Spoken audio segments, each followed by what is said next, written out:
What was that like being on that No Limit tour? Because that tour was off the damn chain too, sir. Well, shout out to Silk the Shocker because, you know, he found some investors in Denver. So the first show was in Denver, Colorado.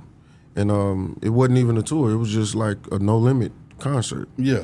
So me being the blogger that I am, I pulled out my camera, got some crazy footage, you know what I'm saying, and made it look bigger than what it was. Yeah.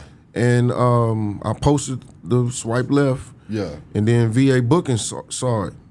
So he got a homie in East St. Louis. Yeah. You know what I'm saying? So he convinced his partner, like, hey, bro, we need to bring the No Limit concert to St. Louis. Yeah. So we bring it to St. Louis and the shit then sold out. Everybody done bought camouflage and every store is just crazy. Everybody going crazy. So that St. Louis show ended up sparking other promoters. So now it's like we want to book 10 shows. Yeah. We want to book 15 shows. You know, so it's just like it went crazy, and you know, egos always clash.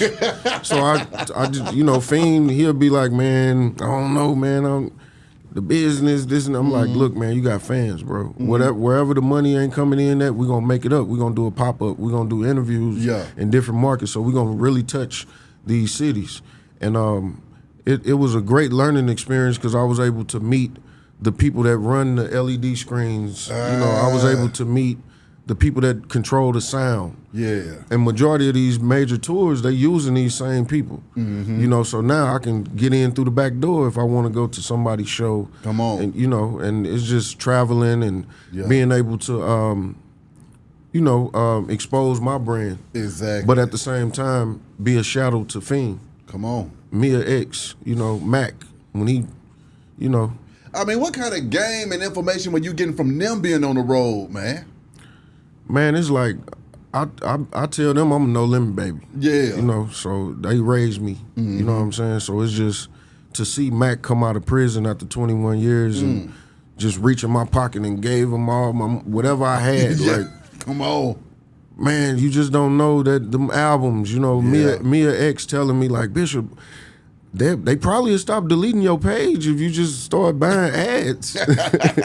And just the stories about Soulja Slim and, you know, being around Master P every night, being on the plane with everybody. Yeah. Like, man, I'm on the plane with Master P, Silk, Fiend, Mia. Come on. If this motherfucking plane go down, the industry fucked up. You know, so it's just, it was surreal. Yeah. But it kind of, it was just a blessing, bro. Now I can go to New Orleans. I might stay at Fiend House for a week or two. Come on now. You know, and they gonna roll that carpet out for me every time. So I'm just like they son, they nephew, all that. Okay, speaking of them pages getting took down though, man, because I mean, you ain't had that issue in a minute, have you?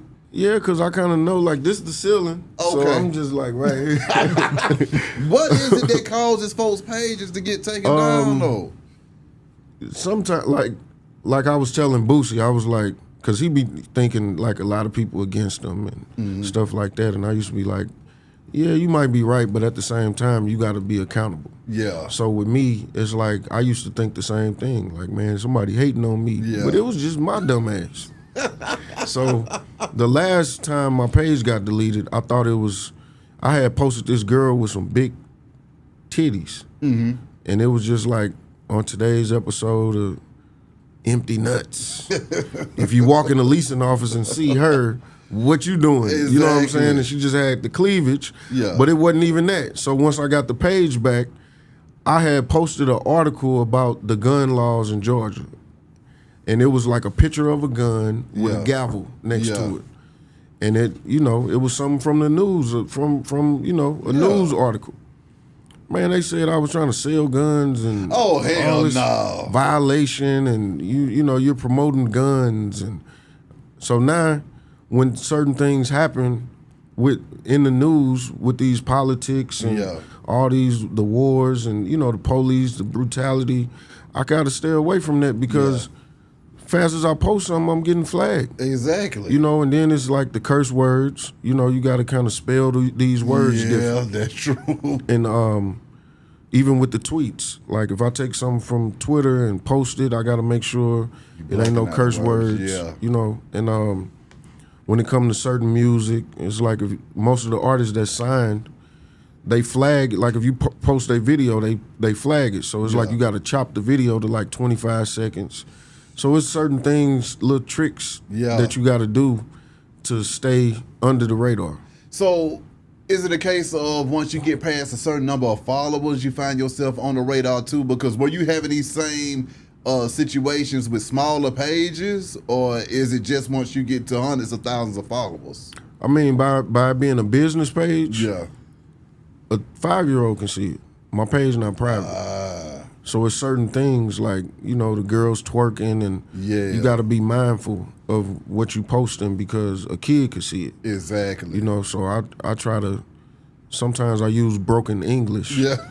Just so people be like, oh, he don't know how to spell. And it's like, I do know how to spell, but I don't want to get flagged. AI, I don't need AI You know what I'm saying? reading it.